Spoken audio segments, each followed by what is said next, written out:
Ladies and gentlemen, people and germs, welcome back to Drayage Junkies. It's been a long time coming. I feel lost. We haven't had a show in almost 2 weeks now, but today is a very special show. It's episode 10. All right, mark that down, write that down, jot that down. As you can see, we got Mr. Robert Patterson. Willow is here, but we're gonna hold that secret for right now. So for right now, sit back, relax, kick some cans, get ready for the Drayage Junkies. Let's go.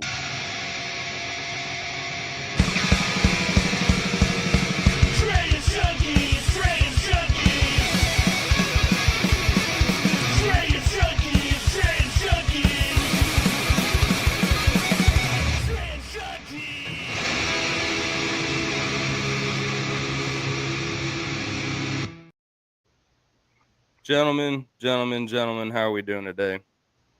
Fantastic. Good. Just a quick public service announcement. If you only told your boss that you need an hour lunch break to join this show, go ahead and send an email right now. You're going to need an extra 30, 45 minutes. We have so much to talk about today, from a sponsor announcement, sunken ships, freight fraud, the drayage movement, large cars. It's going to be one of the longest shows we've had. Request another 30, 45 minutes of that lunch break, folks. Robert, what you got for us? Hey guys, name is Robert Patterson. Y'all had me on a little bit ago for one of these conversations, and we got to talking and thought it'd be a good idea to do a sponsorship for the Drayage Junkies. I am the founder of Pro Driver Project and the inventor of the pigtail wedge. You guys probably have seen it. It's the little plastic tool that I've invented that goes into the electrical socket of your truck to keep the lights from flickering. You know, everybody sees that flicker. You know, it's illegal. Everybody's got their own way to fix it. I just wanted a better way to fix it, and I couldn't find one, so I came up with one, and that's the pigtail wedge. And I'm going to be a new sponsor for Drayage Junkies, and we're looking forward to it. Robert, we're happy to have you, brother. I know it's been a work in progress, to get to this point, but you reached out to us, and it's just like one of those match made in heavens, man. When Steve saw that message, he freaked out. Made that post, has been using them, and it's a great product, brother. So we appreciate you for trusting in us, man. And welcome to the Junkie, man. Yeah, I look forward to seeing where it goes. Yes, sir. Yes, sir. Yeah, we've been using at Cleves. We've been using your product since 2022. It is a phenomenal product. It really is. I mean, they're, before that, it was business cards and pieces of cardboard bound up to stick it in there. I mean, it's right there. It's connected right to the line. It's there when you're changing chassis. For anybody in the drayage world, right? I mean, you guys are flopping chassis out all the time. You definitely want to get your hands on these. So we will we'll have some cool videos. We'll have some good stuff showing just how well these how well it works. So again, chassis are always good. All right, you're good to go with these chassis all the time, right? Oh yeah. We're ready to roll. You're just trying to make sure the wheels are stuck on there correctly. You're not really checking out the wiring harness till later on. So, but no, I appreciate you being a part of it with us. And I look forward to seeing where this goes. So appreciate you, sir. Absolutely, I really do look forward to it, guys. So I'll let you get on with your show, and we'll get this partnership started.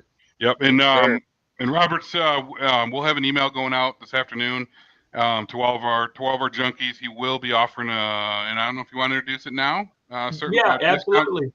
For anybody listening to the show or follows the Drayage Junkies, if you go to the website at prodriverproject.shop and enter a coupon code Junkies, and you get 10% off, and it'll let me know where you came from, and we can give a shout out on the show. Awesome. We appreciate that. We definitely appreciate that. My pleasure. Yep. We also can't we also have to mention our other sponsor, SureLine Capital. I always love to do the commercial for them because, again, I think the rule is, Hunter, we can't have sponsors unless Cleves does business with them, right? That's what it's looking like at this point. Yeah, I think that's what it's going to be. So if you want to be a sponsor of the show, it's got to be somebody we do business with. So SureLine is somebody we moved, the factoring company that we moved away from the big boys. And we won't tell that person's name. It's the one of the three letters. But SureLine is you know, if you're looking for a factoring company that treats you like family, if you have a concern, you have a question, you can reach the owner, Clint Weston himself, on the phone, and he'll get to the bottom of it. They are just phenomenal to work with, I should say. So, you know, if you're unhappy with your factoring company, hell, even if you're happy with your factoring company, I still think you should reach out to the team over at SureLine and give them a shout, give them a chance. As the saying goes, it's a sure thing with SureLine. And be sure to tell him that the junkie sent you. He'll know what you're talking about. He will know what you're talking about. He'll know what you're talking about. But all right, Steve, let's get on to this news, brother. What's going on with the MSC Elsa 3? Well, it is currently not moving because it had a little bit of an issue out there off the coast of India on May 25th when it took on some water in one of the lower bunks. It had 640 containers on board. 13 of them actually listed as hazmat containers, and that ship went down. Don't know if the full cause of it came out, but yeah, it was taken on water. That vessel is going to be out of commission. And what I will tell you is that the news and everybody in the marine life, the containers are floating up to shore, and they're encouraging and highly recommending that you do not go near these because you don't know which ones are the hazmat ones. And this I forgot what the heck it was in there right now, but it's extremely explosive. So let's if these do show up, don't try to act like pirates and open them up and see if there's a TV or a cell phone, Apple cell phone in there, something like that, because these containers can be extremely dangerous, especially if it's one of the ones that's a hazmat container. So there is luckily for us and my customers, we didn't have anything on that particular vessel. But for the 640 containers that were on there, unfortunately, those customers, I don't think will be receiving that product. Yeah, absolutely insane. All 24 people on board did survive, by the way. And when it did start going down, the captain, 2 of his hands, stayed on board to try and, alleviate the situation, figure out how they can get some of this product off board. But yeah, it looks like right now, not only hazmat there, Steve, Mr. Dirty Dray, they're also trying to fight this oil spill. So it looks like probably just got gouged on the side. I don't know if they have like some mad coral reefs out there or anything, but yeah, we'll keep an eye on it. Maybe we can do a little update on the news next week or sometime later this week. But yeah, do not be a makeshift pirate. That's all we can say. Don't do it. Don't do it. It's not that cool. But well, gents, y'all ready to get to our guest for today? Well, I'm gonna let y'all get to that. Let me let y'all get to that, and I'll be watching, and I look forward to working with you guys. Robert, thanks, Robert. Man, thank you so much, brother. Have a good day. You too. Yes, sir.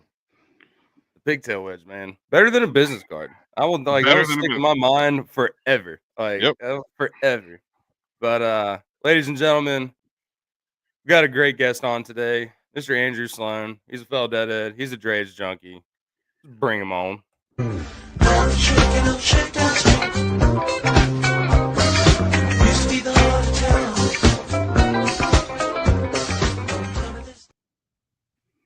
Good afternoon, Mr. Sloan. That was a great intro. We thought you'd like that. Yes. Worked on that all week, man. Perfect. I appreciate it. I said, Hunter, this is going to be one of the best and most enjoyable intro videos that you will have made to date. That was fun. Oh, yeah. One of the good ones. What's up, guys? So, living the dream, man. How's your week been so far? It's only Tuesday. It feels like it's freaking Thursday already. It does. It does feel like a Thursday already. It's been happening, though. Freight world. It's, one day at a time. In the expedited world, you never know what's going to happen. We could be wide open today and dead tomorrow, or dead today and wide open tomorrow. You never know. That's the luxury and the fun of it, honestly. The luxury and the fun of it. So talking about some expedite, but let's talk about you first, brother. So we're going to hit you off with the same question that we hit all our guests with. Who is Andrew Sloan, and how did you get to where you are today with Southeast Transportation Express? Well, I'm Andrew Sloan. I am the operations manager here at Southeast Transportation. I run all things operation from forwarding to warehousing here. Started in the military. I am a combat veteran. Thank you for your service, sir. And that's actually where the logistics started, was in the military. I was 88 November logistics coordinator in the Army. So it was moving people there. When I got out of the Army, I did not stick with logistics, though. I went back into the construction field and trade and started building pools. Built pools for a long time, moved around the East Coast and then out to Texas. Lived in Texas for a while, building gunite pools and running their transportation department. Because a lot of people don't know, with gunite pools, you got heavy trucks running sand and cement. So I managed their DOT department, hours of service, and a lot of the safety issues that go along with the heavy side of that. And then ended up moving back to Charleston, had some family stuff happen and had to get back to the Charleston area. So when I did, I just needed a job, something, till I could find something permanent. Went to work for a logistics company here that provided dock labor for drayage. Devanning services. Kind of took an interest into that a little bit, but didn't really like the way that it was paid. It was kind of they paid per job. And the guys that we were hiring, to do that type of work, they're not your top of the run employees but they deserve something, and the employer at the time didn't feel that way. And I just couldn't work for a business that didn't value the employee, because that's who was making the profit for the business. They were the ones putting in the time and the effort. And I couldn't support something that wasn't going. So then I came to work for Southeast Transportation. These guys were a longtime client of my mom's at the bank, and really good people. And in the expedited freight world. So I got into doing this and kind of found a niche in it, and building the kind of the long haul truck side of it, the flatbed side of it, the more of the stuff they hadn't been getting into. They've been more of an air expedited office for a while. So I brought some of that heavy truck into it. And then about 2 or 3 years ago, I decided we got to expand the business a little more. We got all of our eggs into the expedited basket, and more so into one particular customer. And if that customer goes away, we don't have a whole lot. So started putting a plan together to get into the warehousing and kind of open up space to try to keep this niche of, specialized freight, but have a dock, have a warehouse space, and be able to kind of capitalize on the Charleston market of, containers and import export, and see what we could do in that market. So that's kind of who I am and how I ended up in logistics and transportation. It's been mostly logistics and swimming pools most of my life, to be honest with you. Well, it sounds like even when you got in them swimming pools, man, you were still doing logistics. I just looked up gunite pool trucks. Things look crazy, man. Yeah, so we actually, it's funny. The guy that I worked for in the gunite world, he's out of Fort Worth, Texas, Keller, Texas, and Prestige Gunite's the original company, and he started back in the '60s, literally busting bags of concrete on the street. But it's kind of grown into what you're showing now, that type of truck. Mm-hmm. A lot of those, they don't really come that way. Most of them come just like a straight axle Mack truck, and the rest of that, whatever you see on the back end of that, we used to have to fabricate that in the shop and weld that, put that together, and it's pretty cool. But I pretty much ran all of the hours of service. That was right when the hours of service law started taking effect, and they wanted to keep up with it electronically. The e-logs were starting to take over, and because of the pool business, we ran across state lines. We fell into that category. So I spent a lot of time trying to figure out how to make that work, because our guys, 70 hours a week, no, they weren't making any money. So it was that was a challenge for a long time trying to figure that out in that industry. But long hours, a lot of days, 6 days a week. Hey, hours are long, but at least the pay sucks. And I just, I'll just throw a plug out there for Andrew just because I've worked with him. If you're in the Charleston market and you need anything from pallets reworked to transloading to container deveining, whatever it is, reach out to Andrew with Southeast Trans. We've done a couple things with him. Probably the most memorable one was the Land Rover. Yeah, that was fun. We had to bring my son along because Andrew and I weren't going to, jump to the back hatch because these things don't have batteries or fuel in them, and you can't open the doors, so you have to climb through the back of it and climb up through it. So we brought Ethan with us, and he climbed through the back of it, and Andrew unstrapped it, and he released the parking brake, and we just pushed it out of the truck, and Ethan steered it. So he was pretty pumped, and I forgot what year it was, but it was like a 2000 or 98 or whatever, but it had one of those old style phones in there, and Ethan's like, what is this thing? I was like, yeah, that's what phones used to look like back in the day. So but he does Andrew, honestly, man, you do great business there, and we love working with you. And like I said, you got containers, you got, you haul pallets of mulch and it falls over, man, bring it over to Southeast Trans, hit up Andrew and his team, man. He'll get that stuff rebuilt for you and get you back on the road. We do it all. It's a one-stop shop here for sure. Or try to be. And personalized service, that's the best thing. You're always going to talk to somebody when you call over here. It's never going to be a automated service. And he's got the coolest swag too over there. They got these really cool notepads that are made out of the pallet pads. Oh, I love them. The old pallet pad. Yep. Love those. Yep. So Andrew, tell us a little bit about what you've experienced with fraud. This story, man, I got to have you tell this story because you were telling it to me this weekend at the field, man. And there's a lot of our freight fraud friends around here, man. So this one's one for the books. So I got to, all right, we'll get into that, but I got to set it up because what we do a lot here at Southeast Transportation and Air Group is consolidations, and with freight forwarding and things like that. So, one of my largest warehousing customers right now is a medical customer, and we literally take in small consolidations from FedEx, UPS, a lot of different vendors across the US, Canada, other places.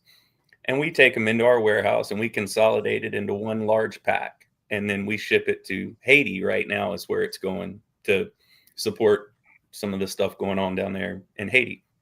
So everything I'm about to say is something that is completely normal and an everyday occurrence for what we do here in this office in our operation. So about 4 or 5 months ago, I had a gentleman reach out to me presenting himself as SMC Electric Company. And that's the only company I'm really going to name here, but that's who he presented to be.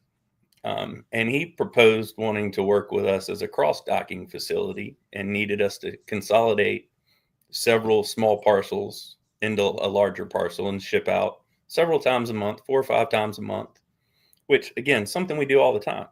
So we went through the normal processes. We sent over a cross-docking agreement. We sent over a credit application. He submitted that back to us. We got all that done, and we set up an account for this customer. He starts shipping his freight. So we get it in. We're sending it out. He's sending us UPS, FedEx labels to just turn around and send it right back out the next day. Everything's going great. First month comes, first month goes. We had 2 shipments that went the first month. Everything was great. Sent him an invoice. Invoice was paid within 24 hours. No problems. Well, about a week ago, a little over a week ago now, I'm about to leave to head out of town on vacation. And I get a phone call from a Uline, actually, the Uline fraud department. And a nice lady on the phone calls, and she's just desperate for information at this point. She has no idea if she's called the right place, nothing. And she says, I'm trying to track some stolen merchandise. And proceeds to explain to me that she's got some UPS tracking numbers that she's looking for and believes they are on my dock. And she reads them all off. And in fact, they're all on my dock, and starts explaining to me what's happened. So apparently this gentleman has somehow stolen identities of multiple companies throughout the United States. Not just one, but multiple, now that I'm learning more. And it started with the first company, and he ordered, I don't know what the dollar amount of that order was, on their account fraudulently, and had it shipped to my warehouse to try to ship it overseas. All of this product's going overseas. It's all going to the Middle East and UK. And so the second account, we found out he stole the identity of the outside sales rep and the purchasing manager's identity. And instead of creating fraudulent accounts like he had the first time, he just stole their identity and started changing the ship to addresses. So instead of the ship to going to the actual customer, he changed the ship to come to my warehouse for then it to be shipped overseas to be sold as stolen goods, basically. So Uline called, and we got it all worked out with them. And luckily, none of their material got passed on. I was able to stop it all and keep it here. And actually still have all that stuff here. They haven't picked it up yet. The second company, they had no idea. So I went on vacation, came back, started pulling packing lists off of all this stuff, and called them.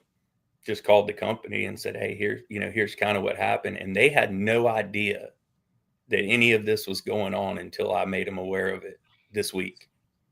And they started investigating it. So we know of 3 companies that he is basically scammed over at this point. And the one company, this last company, was a $150,000 order that he changed the address on. The Uline order, I'm not sure the total dollar amount. And I do know that we had shipped out 3 total orders for him already that we didn't know. But the crazy part about it all was, on our end, because everything was normal and it's something that we do, we're just accustomed to do. It's a normal everyday activity for us. It's something that we just do for normal paying customers, legit customers every day, that we didn't think twice about it. But once we did a little more investigation and things started to come out and the story started to come out, when you go back and start putting the details together, you look at email addresses and little things like that. You can start seeing what you should have seen to begin with, basically. Like the email address. The SMC Electric is a very valid and successful U.S. company. They're in the Midwest and they're based out of Illinois, and they do good business. But this guy has completely scammed them as well. And instead of having a SMC Electric email address, it's SMC-Electric, which nobody would really pick up on if you didn't email the original company to begin with. It's little things like that. So he's definitely making his way around to different businesses and dealing in fraudulent merchandise for sure. And I'm sure he's probably looking for his next cross dock facility to make victim at this point, since we've terminated all activities with him. Well, and you brought something up at the beginning of it too, when you were talking about how, you invoiced them, they paid you in 24 hours, right? And that was one, and I'll give a plug out here to my friend Dale with Freight Validate. That was one of the reasons why, for my company, we started getting involved with Freight Validate, because we've had brokers that they would pay like really, really quick. The first, they'd have an A rating credit score with the factoring company. They'd pay real good the first couple invoices. And then all of a sudden you start noticing, once then they got their hooks in you, and then they realize, okay, I can get more stuff in there.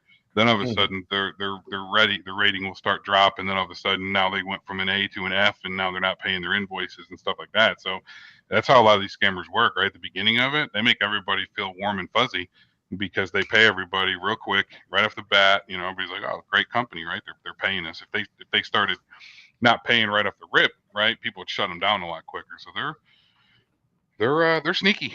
They're very, very, very sneaky the way they do business. And to that point, I'd be interested to see what would have happened had it kept going, had it not been figured out when it was, because, you know, the first month it was.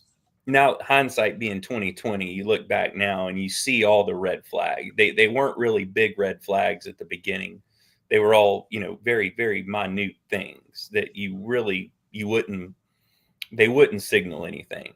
But now when you look back at it, you go, God, that's a red flag. That's a red flag. You know, you look back and go, well, the first month he only sent me 2 boxes. The next month there were 3. And the following month, now he's turned it up. You know, like you could see the difference. And into what you're saying, would he have paid the 3rd month? If he did, was he going to send 100 boxes or 100 pallets through the warehouse and just not pay the bill here next? Like, was I the next fraud victim? Yep. Basically. Oh, it eventually would have come down to you, I'm sure. Yeah. So I think he just got caught a little faster than he planned to with us.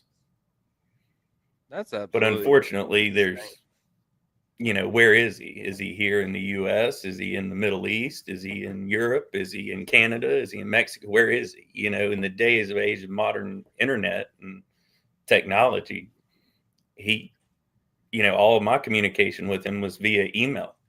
So who knows where he actually is? So, I mean, this is obviously very, very fresh. I mean, like, so Uline hits you up. What steps do you take from there? I mean, do like, have you contacted like obviously you've contacted the electric company that he was posing as, but like, so what's that process looking like, dude? Because that's insane. Like, I don't understand like hacking into freight, you know, like people, you know, double brokers, yada yada yada, but like, yeah, to absolutely like fraud a company like that for that much money.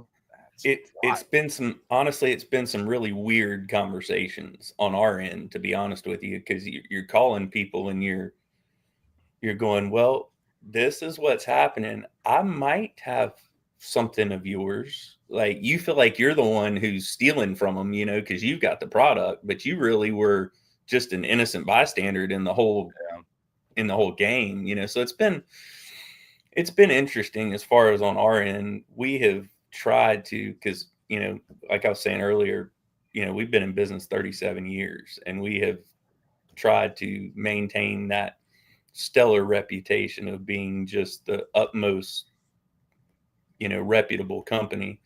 So as soon as this went down, that was the first thing I thought of, was we've got to right the ship with everybody. Anything I've got in this building, I want to make them aware of, hey, it's here. We're aware of the situation. And what do you want me to do about it? This is your product. You own it. What do you want me to do with it? It can sit here. We can ship it back. You know, you tell me. But it ain't leaving until I hear from you and get confirmation from you that this is what's done with it. You know, and that's kind of where we're at with it right now, is just double and triple checking that, you know, everything that's going out the door is where it's supposed to be going right now. But it's nuts. I mean, like, yeah, like you're saying, man, like there's no, I can't even imagine making that phone call, because like automatically you're like almost guilty by association, you know? Yeah. And then, like, I mean, who the hell are these people across seas, man? Like, have y'all talked to them? Like, no. I mean, the only people I've talked to overseas was one of the boxes that we shipped out for them actually was going to the UK. It wasn't one that was actually going over to the Middle East. It was going to UK. And apparently they had some customs issues with it as far as who was the responsible party. So that's the only conversation I've had with anybody over in the UK, was actually with FedEx calling to figure out who the responsible party was. So there may be an opportunity to actually get one of the items back, because they won't be able to deliver it if they can't clear customs. they'll just return it back to us, and then I can get it back to its rightful owner. But the rest of them are pretty much gone. And some of these other countries, they don't have near as strict a customs. You know, they don't care. It's just like, oh, it's in, let it go. But yeah, it's been some interesting conversations for sure. And then you find out that some of these companies, their shipping departments, just, you wonder how some of them have jobs. Right. You're like, look, just send me a label. Just send me a basic label and I'll send it right back to you. But well, and what's crazy too is like, not that easy. and so many people don't know. Perfect example, some of these companies, like once they steal their identity and stuff, like it could be going on for a while in the background before you ever know. You know, Yeah, that either they're using your MC number or they're using your email, they're using whatever, they've spoofed you in some way to be able to do it. And there's so much of it out there. And you know, perfect example, like you said, the customer that you called, they had no freaking clue until you reached out to them. It's insane, dude, how much it's all over. Yeah, and I'm sure our it's friends all over everywhere in every aspect of freight and transportation. Honestly, it really is. Every level of it, there is some point of fraud. I'm learning. Like even when I was trying to ship this stuff to Haiti, you know, like as a freight forwarder, you know, the one thing that we do here is honesty. Like if I can't do it, I'm just going to tell you I can't do it. Like I'm not going to tell you that, yeah, I can do that, and then take your freight and hold it and then charge you a holding fee and a, you know, all these other accessorial charges that weren't necessary when I really couldn't have done it to begin with, you know. But Haiti and all the gang violence going on down there, the airport in Port-au-Prince keeps getting opened and closed. So a lot of the product we're shipping down there, it's kind of at the mercy of the airport being open and closed. And one of the projects going down there, we're having to send commercial. The military's not helping us with the logistics of it. So it's a little more technical and has a few more pieces to move that stuff. So when we were going down there, we were trying to move it on a Amerijet, but all commercial into Port-au-Prince was shut down completely. It was a no-fly zone. And so it means nobody, not me, not anybody can fly in there other than the military. And there were 3 or 4 different forwarding companies in Miami that kept telling my customer, oh yeah, we can have it there 2 days, 2-day service, and quoting prices.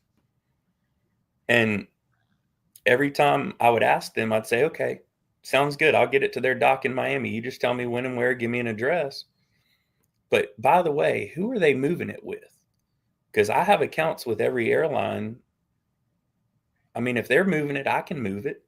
No sense in setting up a new account. Oh, Amerijet. I call Amerijet and they don't have any service. None. Their flights are shut down for 2 weeks. So people just, I mean, there's so much of that fraud going on. I mean, everywhere. Like it's all different levels, you know, whether it's breaking into the back of an 18-wheeler sitting at the truck stop, or a guy trying to impersonate a buyer, or literally somebody just trying to make an extra $5 on a shipment and lying to a customer. Like it's bad. It's everywhere. Oh yeah, I mean we've got a customer that the warehouse got taken out during the North Carolina floods up there, and I mean I still to this day will get delivery orders and Raycons that have that address. Now, fortunately for me, I've reached out to the customers like, okay, where do you really want this product? Because you know I'm not going to screw you guys by trying to bring it to the wrong place that I know got taken up by the storm and doesn't exist. But I mean, there's so many people that get into this world that just think it's an easy job that they can work from their house, either if it's a broker, it's a forwarder, whatever it is, and they think it's just an easy job, even taking the scammers out of it, right? Just the people that don't do their job in this business that could turn into a big mess because they're not crossing their, you know, dotting their I's and crossing their T's. Yeah. I mean, it's sad in this industry. People, like I said, I think people get into it for the wrong reasons. There's a lot of us that love it and we're into it for that reason. But there's a lot of people that get into this for the wrong reasons, and they want to make a quick buck. I mean, that's really what they see the money And that's why they jump in it and don't realize that in order to get to that point, it actually takes some effort and some work and relationship building, and takes some time to spend with your customers and do it the right way, or you're just going to lose it all. I mean, Yep. That's the thing about this business. You can take the shortcuts, but they're going to come back to bite you one way or the other. Yep. You know, we're going to pause here. Expedited. Go for it. Yeah, we're going to pause here for 1 second, man, because Andrew, you know how much of a fan I am of you, but I got to give the shout out in just a second, Hunter. If you could pull this video up for me, or this picture up for me, I got to give a shout out to the real Sloan, right? We're a family. We're a family here, and we talk about our kids all the time. This is Andrew's son Dalton, and he's on Asher's baseball team, and this is his picture with the home run swag on his neck, because that kid hit a bomb this weekend, home run over the field, man. It was awesome. So I gotta get, hopefully Dalton will see this later on and take a look at it. Maybe he's live on there right now with Mickey. I'm not sure, but yeah, man. I just, you're the GOAT, man. But Dalton's the real Sloan, man. Like he's the man. Old belly flop. Belly Flop, yeah, his nickname is Belly Flop. Great kid, man. You did awesome with this one, man. He's a great kid. We love Dalton. He is a good dude, man. He's a good kid. Yep. I just had maybe he'll end up in the transportation world one day. Yeah, one day him and Asher will be running these together, and Man, he's gonna be transporting baseballs into the freaking grandstands out there, dude. Come on, man. Well, that's the ideal career path, if you want me to be honest, because then I got about 10 more years and I can retire. Yeah.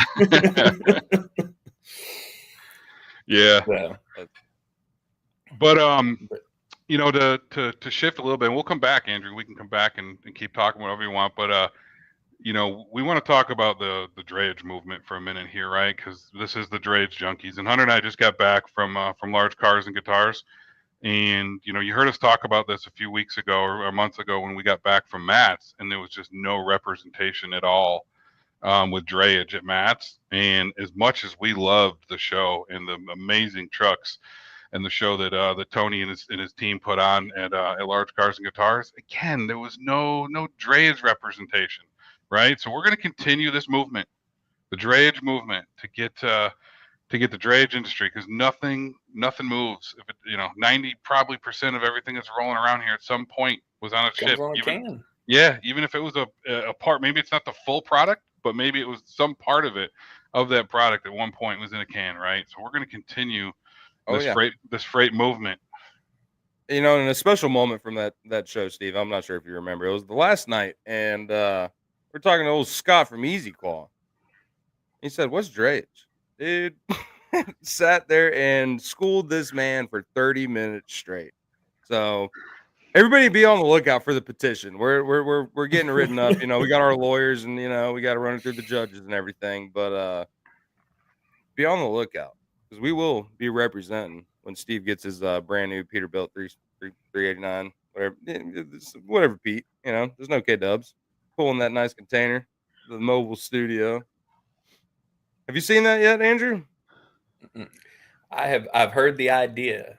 The idea has been pawned around. It's more than an idea. I'll tell you that much. It is just. I'm ready. To a matter of how we're gonna do it at this point. I'm ready to see it in action. I'm excited about it. I definitely think it will draw some eyes, and I think it will open up a lot of doors for questions. Well, especially at shows. With the help of the good Lord and our sponsor, SureLine Capital and the Pigtail Wedge, anything is possible. So, jot that down. And honestly, right? I mean, when you go to shows, right, you got a lot of trucks there that are bobtailing, right? You got some working trucks there with the bull haulers and the flatbeds and the tankers and stuff like that. I get it, right? It could be a little challenging to get. They got dump trucks at these shows, man. They got dump trucks and freaking tow trucks. Why are there no? Yeah. Sorry to cut you off there, Steve. No, I get it. It can be a little challenging having a container there, right? So the Drayage Junkies are going to help you out. We're going to build one. Yeah. And we're going to have one that will represent and bring around to the shows. And, hopefully we can get our friends with the Hammer Lift to be a part of it as well. And, take the show, in the air, right? Be the trendsetters. Yeah. Go to new heights with with Drayage Junkies in our mobile container and take it from the air, right? I mean, literally, you're on air. Dude, how cool would that in be to do there. a show live 20 feet in the air? Exactly. Oh yeah, we won't be on the air. We'll be in there. In the air. In the air, on the air. We're still working out the legalities of that. You still got our picture on there of our plan of our container. Oh, I'll give you a yeah, minute. let me get that. Let's see here. So again, while Hunter's pulling that up, right? I know there's a lot of our fans on here and a lot of our friends on here from Charleston.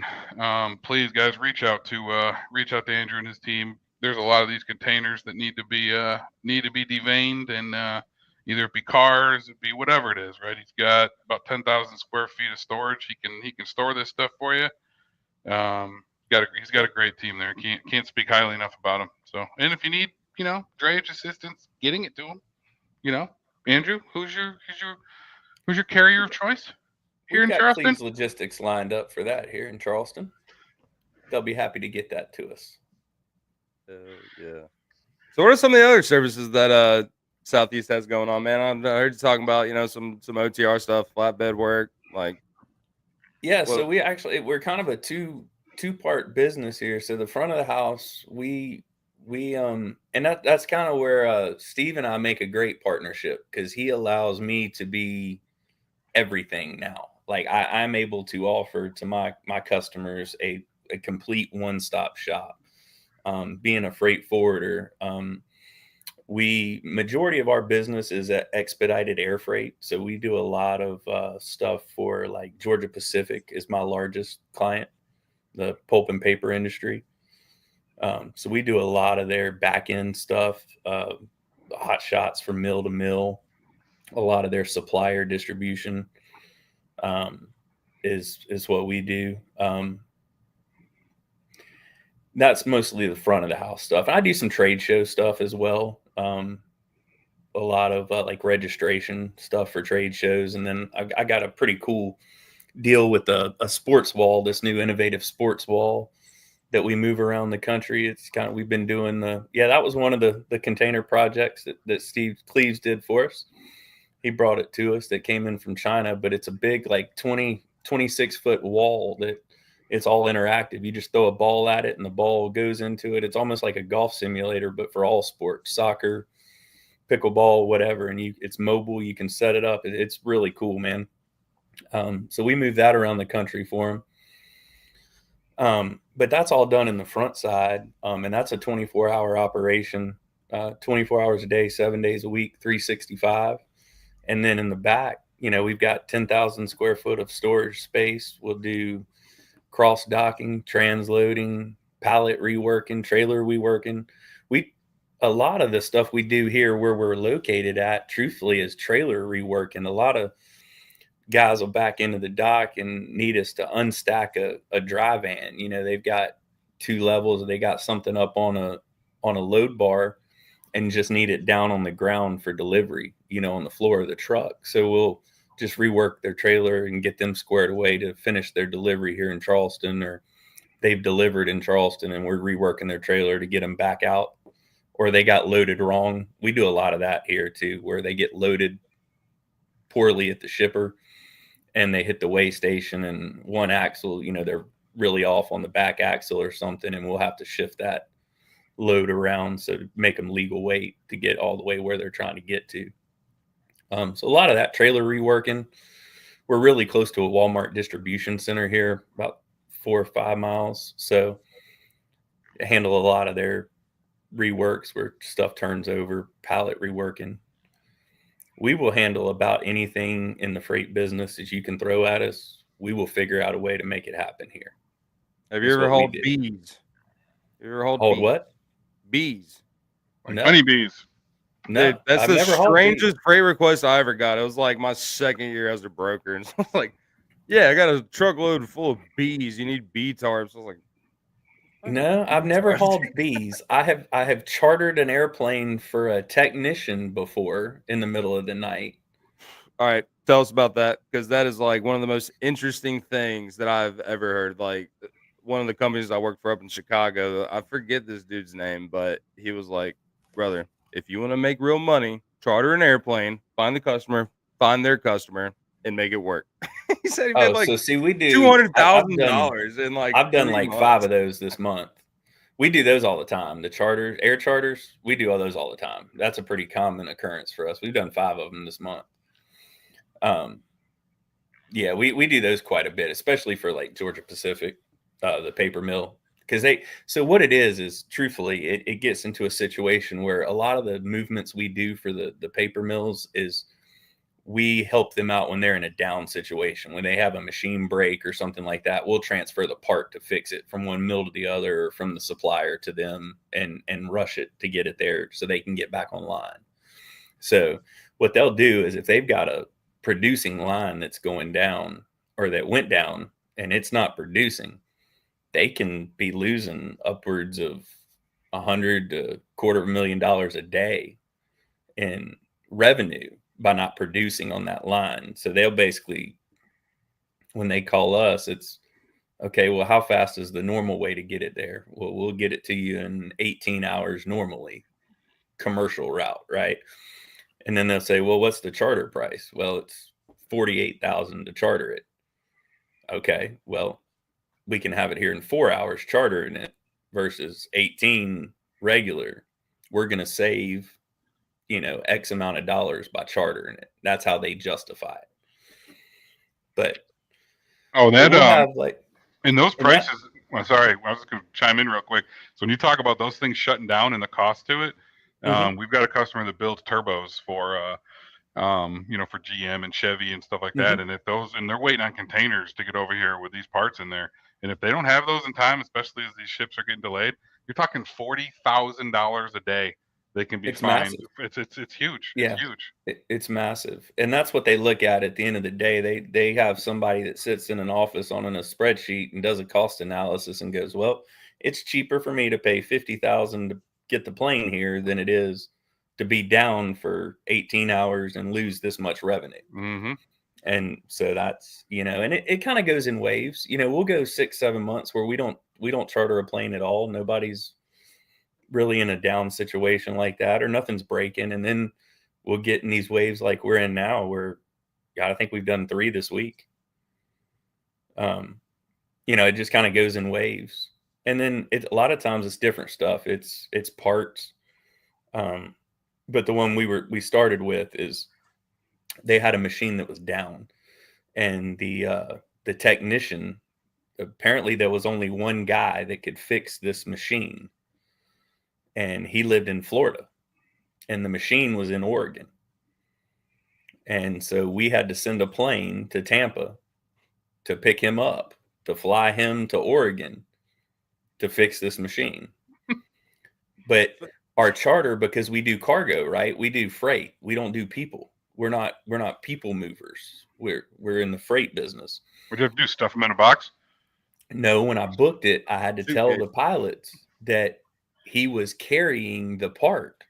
The part had to be hand carried to the delivery. It could not leave the hands of the original owner. And so that's how they carried him and the briefcase with nothing in it to Oregon to get him there, because his tools were already there. His company had got the tools to the job for him. We're waiting on him when he got there. But I'll tell you, the messed up part of that story is they chartered the flight to get him there and paid for it in full. They flew him economy back. That's the messed up part. He didn't even get first class. Come on, man. No, they flew him economy back. Your services are done here, sir. Yeah. You're now part of the peasants. Yeah, when they were done with him, they shipped him out. They didn't care.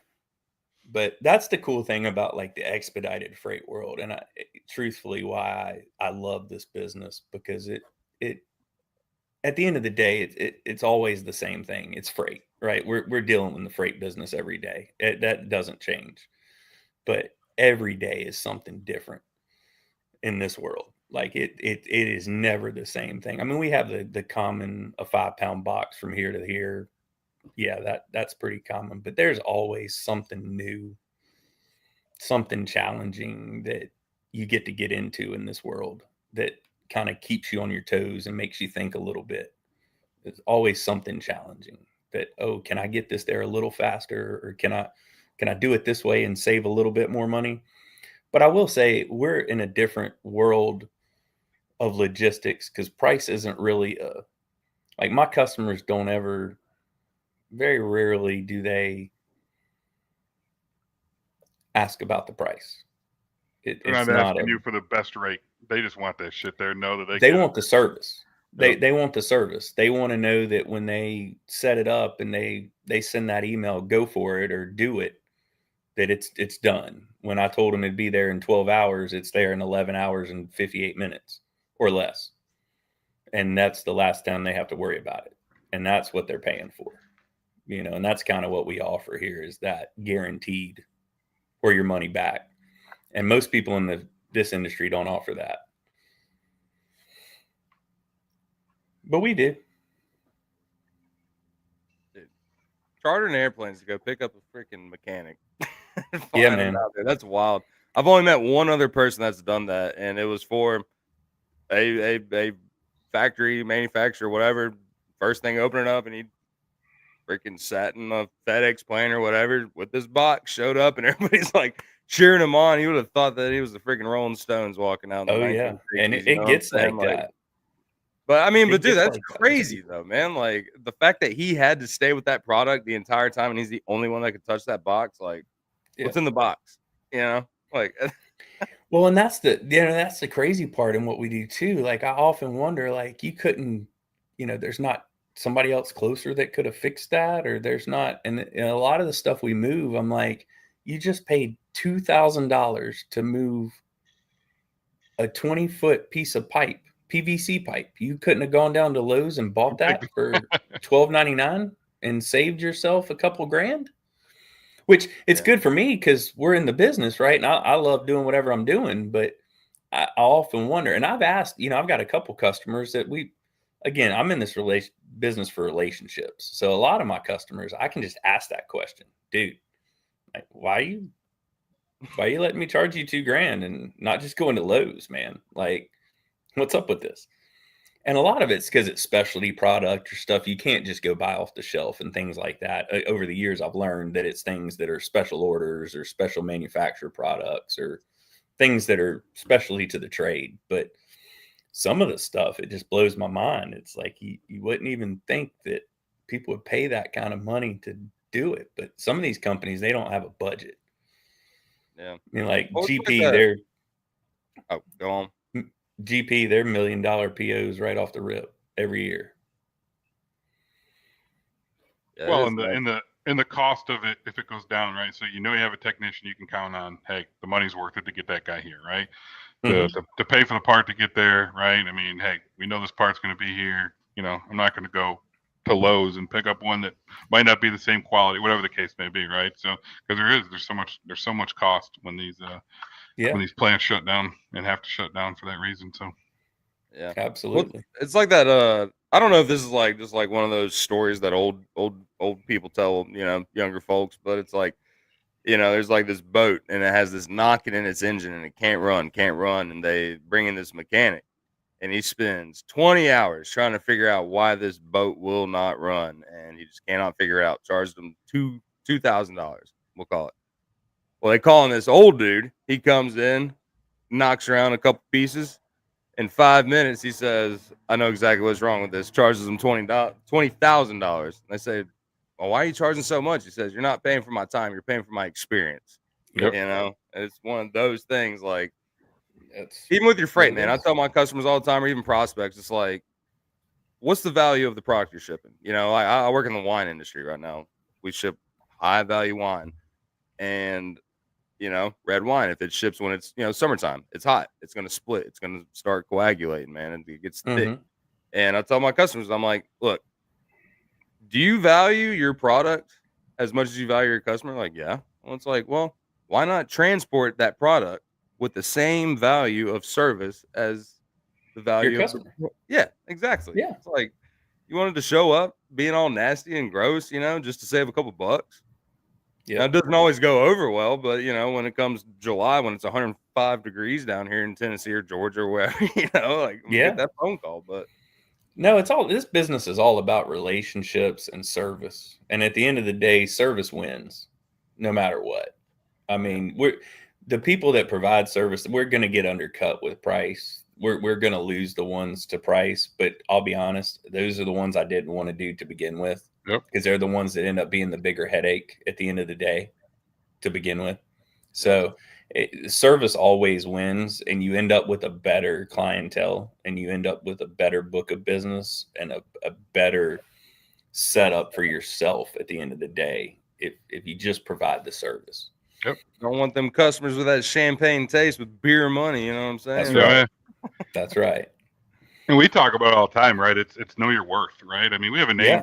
for those people, especially in the trucking side, right? We call them cutthroat truckers, right? And it's the ones that just go out there and underdog every price just to win. And it's like, you know, yeah, you can do it, but most of them don't even know what their operating cost is, and they end up doing this stuff way below their operating cost. And then the first time something goes wrong with the truck, they're like, oh shit, I don't have any money to fix the truck, man. Trucking doesn't make any money. No, you gotta know your worth, right? That's one of the things that Clint talks about all the time, right? Know your worth.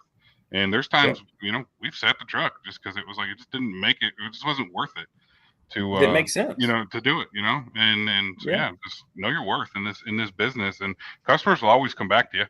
You know, because the cutthroat truckers, I mean, they're always going to drop the ball at some point, because all they're looking for is the next opportunity to make an extra dollar or two. So first, you know, another movement moves around the corner, they're canceling them all the time, and then all of a sudden they're leaving them high and dry, especially in the drayage world, man. Because I mean, you know, you got these containers that are sitting at the port that, you know, you wait till the last day, then they drop the ball on you, and then, you know, now that thing's going into demurrage, and you're paying a couple $100 to get that thing out of there, and yeah, it's you don't want to mess with that, man. What is it? Pay me now or pay me later? Yeah, eventually you're going to pay me. Yep. You know, I mean, that's kind of how it is, but one way, there it is. In case anybody needs to get a hold of him. Oh, I got a cool, dude, he got magnetic on the back of his koozie, dude. All right. Yeah, I need 50,000 of those. All right. Steve, Yeah, our next order. We got to get some of those. That's what I was telling you about. When we order the next round of Drayage Junkies koozies, man, we got to put this magnet on the back. But yeah, y'all need to get a hold of Andrew. So I'm trying to, you know, there's his phone number. You can reach him out. And I should know your website, being that AR Doc Pro made it for you. But what's the website? Southeast Trans? setransexpress.com. Steve, how do you not know the name of your own company? Your own website, dude. Come on. It's insane. How are you gonna conduct business that way? We got to leave some secrets for him. Yeah, we got to. But I will say too, when Andrew was talking earlier about, you know, 24/7 operation, I can tell you the hardest working man I've seen. Right, he'll show up to ball games, and you know, his eyes are half squinted, and what's going on, man? I was up till 4 o'clock in the morning tracking the movement, and he's on that phone constantly, making sure that his customers can take care of. Man, it's one of the things I really appreciate about you. When you said you take care of customers first, I've seen it firsthand. I don't gloat on too many people in this world, but you do it right, man. Well, that's our motto, and we try to stand behind it. You know, that's how we built the business. You know, 37 years of it, and we actually were just named the top producing air group office for 2025 first quarter, which is pretty good, being we've only got 4 guys, and we're going up against offices with 20 to 25 people. You got 4 guys working at Southeast? Yeah. That's it. That's crazy. That's it, man. We do it all with 4 guys here. So we got a really good team, and it's a family atmosphere, and we treat everybody that way. That's why we keep it that way. Like, you know, and we have some help if we need more help in the back or whatever. If we get overrun, we can definitely scale up if we need to, or things like that. We got some plans in place, but yeah, we keep it that way so that we can treat everybody the same way that we have it here. It's definitely a family atmosphere. But yeah, it was actually just 2 of us up until about a year ago. So do y'all own trucks? So no, we don't have any of our own trucks. The only trucks that I claim to own are Cleves Logistics trucks. That's the only ones that we claim. So I have a few, but they're not mine. Solving this case here. Yeah. But no, we don't. We do. I mean, we have some pickup trucks and stuff that we run like local deliveries, and we do stuff like that with airport drops and pickups with. And then I have a local company here in Charleston that I contract with that does a lot of my like box truck type work, liftgate type work for me locally here in Charleston.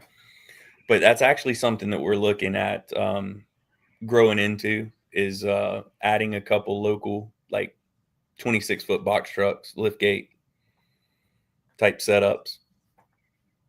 But still trying to advance to that, grow into that type. I've got to get more local delivery stuff here. There's a lot of freight in Charleston, but as long as we've been in Charleston, we haven't really been in the Charleston market. It's still something new for us because we came from the Atlanta market originally. And when they moved the business here, they didn't really, it was all the air expedited. So the customers kind of stayed everywhere else but here. And it kind of stayed stagnant for a little while. So we've just recently, in the last, I'd say 12 to 18 months, really started trying to get our name out in the Charleston market. So it's still relatively new for us here. How many square feet is your warehouse again? 10,000. Okay. I actually have someone asking about warehousing space in Charleston as we speak right now. So I'm going to toss them your name. Towns Agnew. Shout out. Sounds good. It's all about making connections. That's what it's here for, man.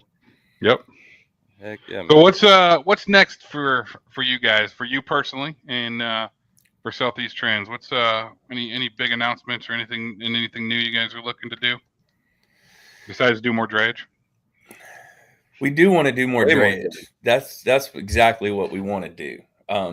Actually, that's kind of in the plans for 25 and going into 2026. We really want to expand that portion of our business. We do a lot of the consolidations and the stuff, like I said, with Aspen Medical, and we've got a great partnership with them, and that's been a great business for us. But we're definitely ready to get more containers at our dock for sure. So what we really like to do is find a couple small to medium sized companies that do their imports through Charleston and have them partner with us. Let us be your facility, your go-to facility to run your containers through, and trust us with that. Like, that's what we're looking for, is to kind of be that boutique facility. There's a ton of huge 100,000-200,000 square foot facilities here in Charleston, but you're going to get that type of service there. That back the can up, and you might get it back today, you might get it back next week. We'll get to it when we get to it. But we want to be able to provide that all the way through service, where, like you and I've talked about, that communication, I can touch the whole thing all the way. You're the one getting the container, I'm the one unloading it, we're the one getting it out from the dock to the dry van or the box trucks going to final delivery, or whatever the final mile is for that product. I'd like to find a couple of those type people and grow into that, be that type person coming up in the next few years is where I'd like to see us go for sure. I like that plan. Yeah. Selfishly, that's what I see happening. Selfishly, I love that plan. Yeah, that's what I see happening. With the logistics world, everything can change with the blink of an eye and go 20 million different directions just by waking up tomorrow morning. But that's what I'd like to see happen. I like containers, and I like to see different stuff come in. Again, going back to why I like doing the expedited part of this, I like different stuff. I get bored with the same thing every day. That's just something that's always been a part of me. I can't do the same thing over and over again.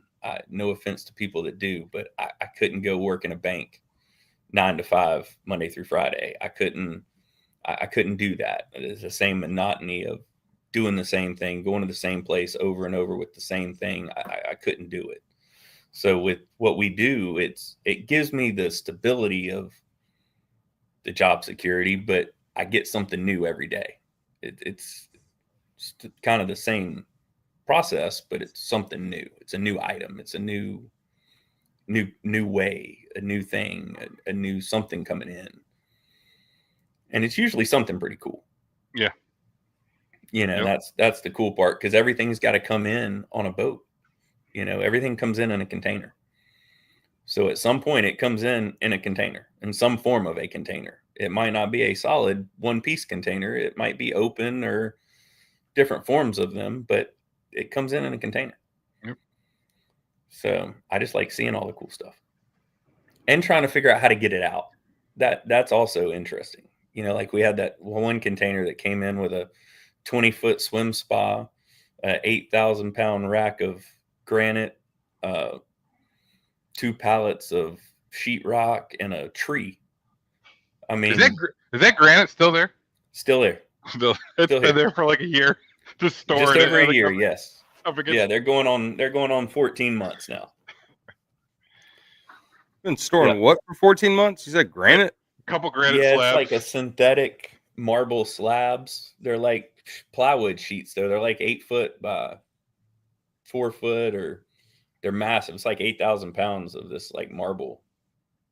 Do they know it's there? Mm-hmm. Oh, they get a bill every month, don't they? Start charging them overtime.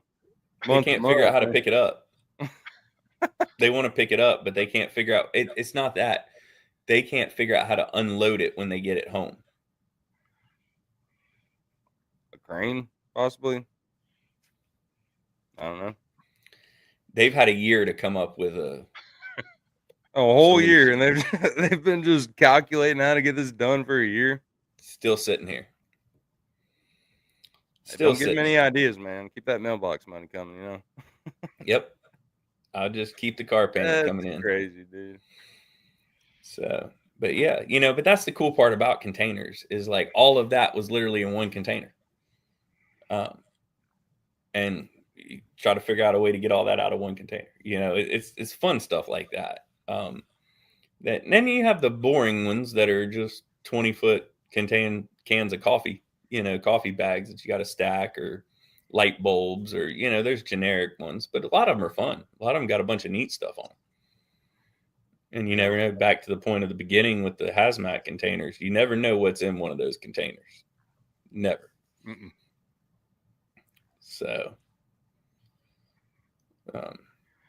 I'm glad our ocean freight is not on that boat either. We had some stuff going to Chicago that fortunately made it to land before that boat tipped over. So we weren't on that boat. Yeah. Honestly, if anybody's watching right now, well, it looks like we got 53 people watching. Find somebody who had a container on that boat, because we want to talk to them and see what happens in that case. That'd be pretty cool. We're still trying to track someone down that has a vessel that we can track. But I'd be curious to know what the process is in a situation like that from the customer standpoint, like either the shipper or the consignee standpoint, how that would, the responsibility party. Yeah. Never really thought about looking into like claims on the container side. I'd be really curious how that worked out in the end. Well, it's got to be like, because I mean, it shifts, right? So you got, when the trucker picks it up, it's on the trucker. If it's at the port, it's on the port. When it's on the vessel, it's got to be on the vessel. I would assume necessarily. So. No, dude, you got to buy it. All right. So when I was working international, it only cost like $25 to get insurance per can. Some people don't see the value in that. But if you got $100,000 worth of product and that shit dips into the ocean, it's gone. It's just an act of God type deal. But you get some people don't buy the insurance. Like you're covered, So that's what I don't know. If you don't buy the insurance, are you covered? You're not. You don't have insurance. You just paid for the boat to take it there. So Andrew, you'll have to join the Freight Hound and myself when we actually go container diving. We're gonna do a live show from the water. My neighbor's gonna hook us up with his boat. And we're gonna be like pirates, man. We're gonna go find some containers, and you'll have to join us down there. We're gonna do a live show from the water and see if we can find some sunken treasures. I'm ready. Wait, where was that one vessel that tipped over? Was that in Savannah? The one, the car hauler boat? It was like a couple years ago that tipped over. That was just off the port of Savannah, wasn't it? Right out of the mouth of the. Is that where you want to go? Just off Savannah. You want to go there and start looking for some cars? Yeah, dude. Go get some Benzes, man. We'll go get our G wagons. Be real. Wasn't it? I'm trying to remember. I think it was. Wasn't it? I think it was BMWs, if I'm not mistaken. That was. Is the BMW plant's right there in Savannah, isn't it? Yeah, I'm pretty sure those were BMWs that were on there. Yeah. So. Man, we could. I told you the show was going to go long. We could. Yeah. You touch so much stuff and dabble in so much stuff, man. We could keep on going. But yeah, all right, we're scratching the car boat. It was 4,000 Hyundais, which are the most easily stolen vehicle in America these days. Yeah, we don't need to go get one of those. We're exiting that out. Yeah. I thought for some reason it was BMW, but all right. Well, what do you say? I mean, I could keep going, man. I could keep going for the next hour. We can keep talking. I love it when Hunter cancels all his afternoon meetings, man. We can just keep talking. Dude, I just hopped on there and there was nobody in there. It was like my boss and the owner of the company. So you will you and I'll get Nikki to sign your or Mickey to sign your permission slip, but you do have to come join us. And if not before November, you're definitely going on a road trip with us to Atlanta Motor Speedway in November for the truck show. Watching Ethan in his element, run around and taking pictures and smoking his shoes, wearing his shoes out. Those truck shows are a lot of fun to go to. I mean, Matt's was awesome. Dude, I missed Bristol. Yeah, I Bristol really was it was. I would not have missed Bristol if I didn't have a family engagement that I could not miss. It's been 18 years in the making. So my daughter graduated high school. So if it would not have been for the high school grad, I would definitely have been in Bristol 100%. Well, hey, just know next year they're drag racing trucks. Right. Oh, well, I'm there. I'm already there. Man. Yeah, they just redid the track or some shit. That didn't get the full answer, but yeah. It's awesome. I'm ready. And they made registration free, so I can't even imagine how many trucks are about to show up. Like, I think they had like 150 this year. So it was, that was fun. And that was at like what, $250 a pop? I think is what it was to register a truck. Wasn't it? I forgot what it was. Somewhere around there. I think it was like $250 with truck and trailer, but yeah. Free registration. It's about to be nuts. Yeah, it's gonna be a good time. Bristol's just a fun place to begin with, like without a show. Yeah, and we'll let fun town. Just don't go to El Jalapeno or whatever it is, that Mexican restaurant. Ooh. Oh yeah, but we will let Hunter pick out the Airbnb because he's 2-0 right now. He's done a phenomenal job of our Airbnbs when we go to this thing. So I mean, he put us right on a river. It was a suite. Had a full arcade down the basement room. So we'll make sure he picks continues to pick our Airbnbs for these shows. But yeah, you'll nice. They're a lot of fun. And hopefully by maybe November, we'll have the container ready to roll around. Steve, I just came up with an idea. Andrew, do you think you could fabricate a cooler into a go-kart? Sure, we probably could. Yeah. All right. Yeah. Make it look. Oh, we're gonna get Yetis at least, or like Arctics or something, man. These cats are out here selling like some freaking coolers on wheels for like $1,500, dude. Charging $200 extra for dualies, which is just like an extra bike tire on the back, and then like $100 a pop for like mud flaps. Looking mud flaps. It's crazy. They sold out. Yeah. But golf cart next year. Yeah. Dude, it's awesome. It is like my favorite truck show. They had Montgomery Gentry play this year, so I can't even imagine what's going to happen next year. Like, and this is only their 5th year coming up next year, so it'll be a good time. I missed it this year. We are currently looking for a golf cart sponsor. I do have one, a golf cart that we can use for it, but there's nothing like taking those rolling videos down the line of trucks. We need 2 golf carts. 2 golf carts. I can only fit one in my trailer. Yeah, but I mean, I can get a trailer up here, dude. You know, it's better than 1, 2. So we need, we're currently looking. I reached out to one person already. We got a couple more people we're going to reach out to, but before the next show, we're going to have a golf cart sponsor of the Drayage Junkies to represent as they're rolling us around taking footage. Put some Sweet. smokestacks on there, man. Yeah, we're gonna pimp it out and make it look like a truck. Get like, Sounds good. yep. But I like it. all right, fellas, we're getting to that hour 15-minute moment. I'm getting a work call right now. So, Andrew, do you have any exiting comments, questions, concerns, plugs? Where can people find you? What you got going on?